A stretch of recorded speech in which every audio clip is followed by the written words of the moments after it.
The rain pressed hard against the windows of my condo in Portland, the steady percussion of a storm that felt older than the clouds above the bay. I sat on the couch with my laptop still open beside me, trying to finish a proposal that refused to make sense. My phone buzzed once, sharp in the silence. A new voice memo. I didn't hesitate. I tapped play, expecting to hear a note from a client or maybe a reminder I had recorded for myself. Instead, Damien's voice filled the room. "Mom, I've been thinking about what we talked about. Elise just isn't reliable. She's unstable, careless. If we want to make sure the house and the accounts are safe, you need to transfer everything to me. I'll handle it. She doesn't have the judgment for this." The words landed like blows, each one tightening the knot in my stomach. 27 seconds. That was all it took to collapse decades of keeping the peace. I sat frozen, staring at the reflection of myself in the dark glass of the window, my face pale and unfamiliar. He hadn't meant for me to hear it. He thought he was whispering in the safe direction of our mother, shaping her view of me one more time. It wasn't just rivalry anymore. It wasn't the usual family scrape of pride and blame. It was a plan, deliberate and sharp, designed to push me out of the story of my own family. The memo ended with the hollow click of silence, leaving me alone with a truth that could never be unheard. I saved the file, set the phone on the table beside me, and leaned back, already knowing that tomorrow I would not wake the same. The storm outside had slowed to a drizzle by morning, but inside my chest the weight of Damien's voice memo pressed heavier than the clouds. It pulled me backward, into years that had quietly prepared me for this moment. Brunswick, Maine. Our childhood unfolded on tree-lined streets where everyone seemed to know my brother's name. Damien was captain of the football team. The boy teachers praised for charm even when his homework was late. I was the one with perfect grades, the girl who sat in the library during lunch. People remembered Damien's touchdowns, not my scholarships. Mom adored us both, but the pride in her voice always swelled louder when she spoke of him. "Damien is a leader," she'd say at parent-teacher nights. About me, she'd smile gently and add, "Elise is dependable." It was never meant to sting, but it drew an invisible line between brilliance and background. That pattern followed us into adulthood. When property taxes came due on Mom's old house near Main Street, I was the one on the phone with the assessor's office, sorting out late fees, filing paperwork. Yet at Thanksgiving, Damien would lift his glass and announce, "Don't worry, I paid the taxes again this year." Mom's eyes shone, and I stayed silent. He perfected this rhythm public praise to keep me compliant, private whispers to cast me as fragile. At family dinners, he'd lean close to Mom and murmur just loud enough for me to hear, "Elise works too much. She forgets things. I worry about her stress." I would chew my food slowly, pretending it didn't matter, pretending the words weren't carving at the edges of my place in the family. Now, with the memo still echoing, I understood those years had been rehearsals. The humiliations I let slide had built the foundation for this latest betrayal. Damien had been writing the family script for decades, and I had played the role he assigned without protest. But sitting in my Portland condo with proof saved to my phone, I knew the script was changing, and this time, I would not deliver his lines. The older I became, the easier it was to confuse Damien's words for truth. They arrived dressed as concern, but underneath they carried the sting of judgment. He would glance at my grocery bags when I stopped by Mom's house and shake his head. "Do you really need to spend that much on fresh produce?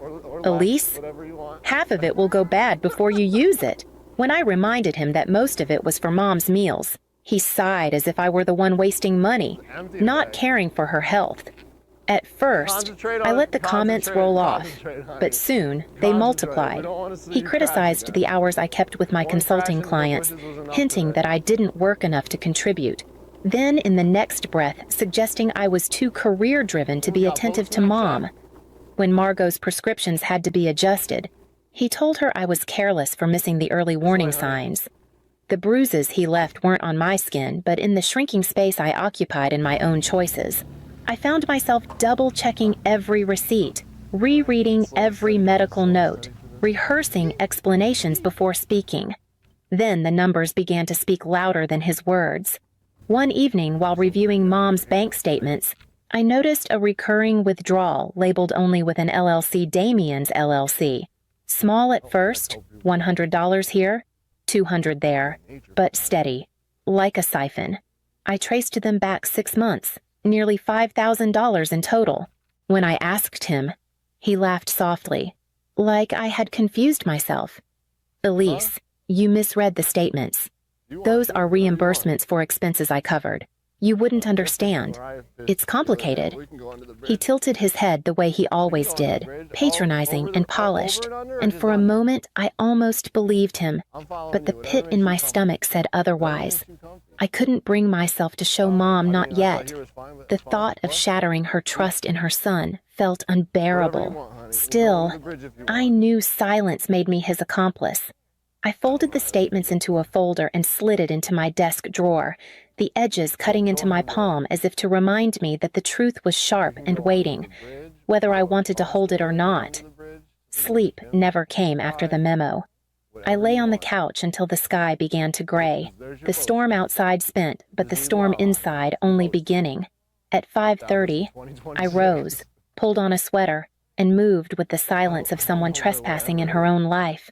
The folder with the bank statements was waiting in my desk. I added new pages copies of utility bills, invoices, anything that tied Mom's finances to Damien's supposed reimbursements. I took photographs of every page, uploading them to an encrypted drive I had set up years ago for work projects. This time, the stakes were far heavier than any client campaign. At Mom's house later that morning, I moved carefully through her study while she was still asleep upstairs. Legal documents lined the cabinet, the deed to the Brunswick property, insurance policies, her modest pension statements. I spread them across the desk, snapped images with my phone, then returned each sheet exactly as I found it. The act felt both protective and invasive, but I reminded myself that neglect would be worse. Back in Portland that afternoon, I combed through my voicemail history, saving every message Damien had left me in the past year, the ones where he sounded charming, offering to take care of things, and the ones where his tone dropped, clipped and cold. Each file went into a folder labeled simply proof. The final step was physical. I drove to Brunswick and rented a P.O. box at the post office 2 blocks from the church where Mom still sang in the choir. From now on, anything important medical bills, bank correspondence would come through me first. No more disappearing statements, no more excuses. Standing in the parking lot, key in my hand. I felt the morning air sharp in my lungs. Leaving at dawn hadn't been about escape. It was about mapping the battleground before Damien even realized there was a fight. I drove back toward Portland as the sun climbed above the coast, a pale light spreading over the water, and I knew that what began as 27 seconds of betrayal was already rewriting every hour that would follow. The folder grew thicker by the day, but evidence without direction is just clutter. I needed someone who could turn it into something undeniable. That led me to a brick office near Monument Square in Portland, where an elder law attorney named Thomas Keene agreed to see me on short notice. He listened carefully as I laid out the memo, the withdrawals, the paper trail. When I slid the copies across his desk, his expression hardened, though his tone stayed measured. He explained fiduciary duty in plain words. Anyone handling a parent's finances must act in the parent's best interest, and any deviation, especially self-enrichment, could qualify as financial exploitation. Guardianship, he added, was only necessary if a court deemed a parent incapable. But in our case, the danger wasn't incapacity. It was trust misplaced in the wrong child. I left with a list of what to gather: clear dates, matching bank statements, records of Damien's signatures, any testimony from people who had seen irregularities. That afternoon, I started making calls.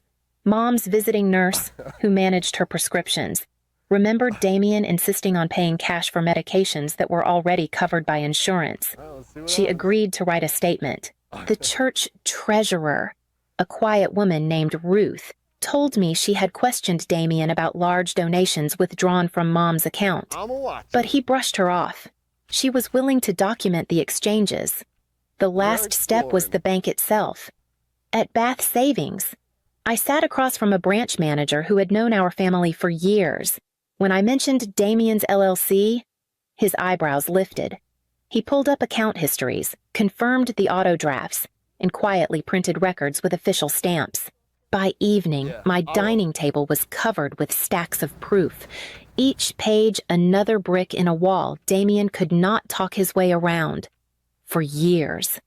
I had absorbed his words in silence, but now I held something sturdier than anger. I had receipts, and they would speak for me when my voice alone had never been enough. I gathered the papers into a binder, pressed the cover shut, and knew it was time to carry the truth directly into our mother's hands. I suggested a weekend away, just the two of us, under the pretense that Mom needed a change of scenery. Boothbay Harbor was quiet in early spring, the boardwalk shops not yet crowded, the sea air sharp with salt.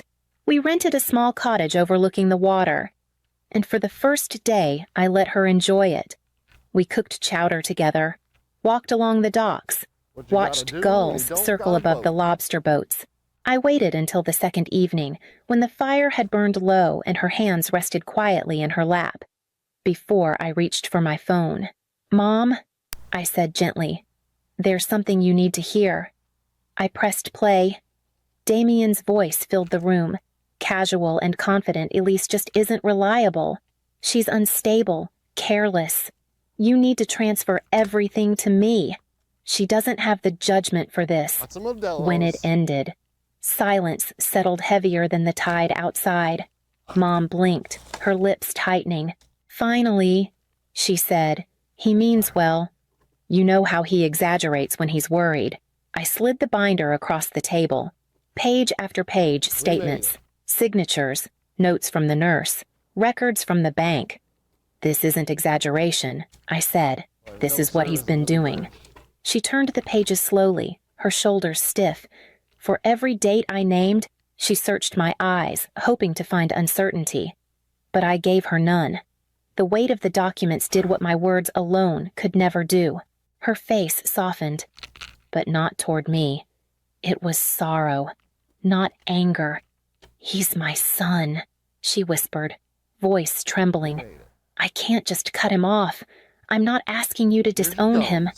I said, "I'm asking you to see the truth." She closed the binder, resting her palm on the cover as though it were fragile glass. After a long pause, she met my eyes.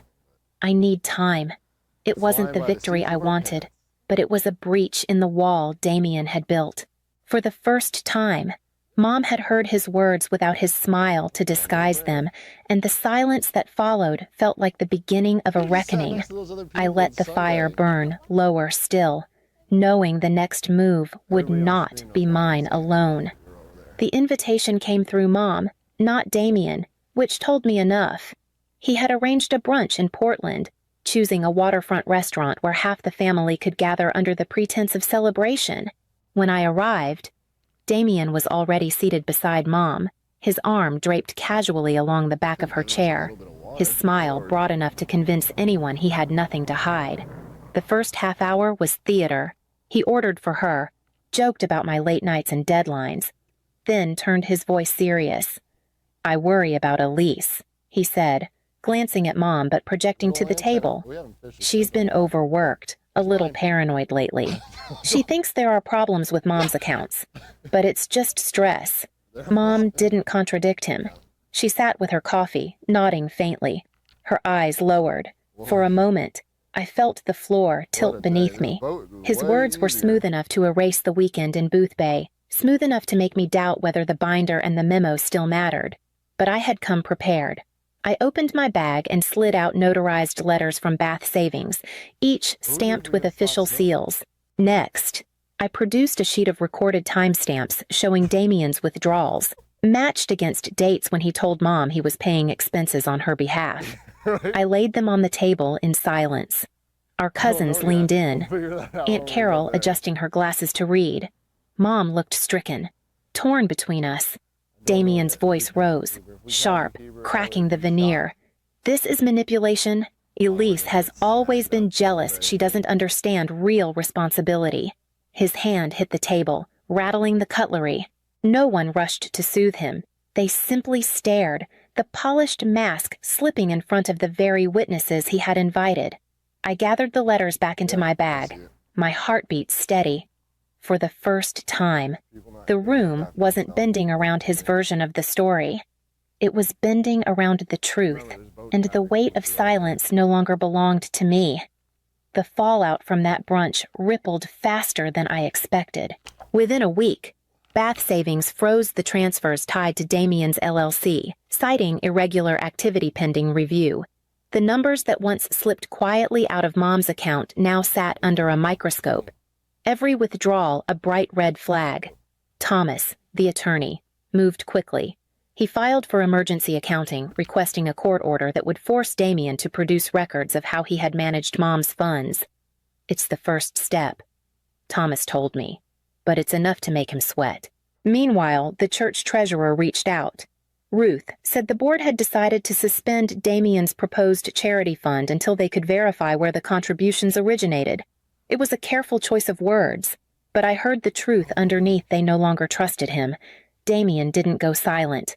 He called late at night, always after midnight, his voice low and tight with fury. You don't know what you've started, Elise. You think you're helping her? You're ruining everything. I let him talk, let the venom spill through the line, and kept my phone recording on the table beside me. Each threat, each slip of temper became another file labeled proof. I didn't respond to his accusations. Silence was stronger than any argument, and it rattled him more than my words ever could. By the third call, his tone shifted from anger to pleading, but I kept recording, and I kept my distance. Mom sensed the shift too. Though she didn't speak of it openly, she lingered longer on the phone with me, asked careful questions, wanted reassurance. The doubt that had held her quiet at brunch was beginning to crack, replaced by something heavier recognition. I stored the latest recordings alongside the bank letters, the binder growing heavier with each passing day, and I knew the weight would soon be too much for Damien to carry. The decision came quietly, without ceremony. Mom sat across from me in the conference room of a Brunswick law firm, her hands folded in her lap as the trustee read through the terms. Every asset her home, her accounts, the modest pension she had guarded since my father's death was placed into a living trust overseen by 2 independent attorneys. Damien's name disappeared from the paperwork like it had never been there. From that moment forward, nothing could move without dual oversight. When the pen left her hand, Mom exhaled as if she had been holding her breath for years. She looked older and lighter all at once. Later that afternoon, back at the house, she took me into her study. Without speaking, she opened the desk drawer and pulled out a brass key on a small ring. She pressed it into my palm. "It's for the cabinet," she said softly. "Everything important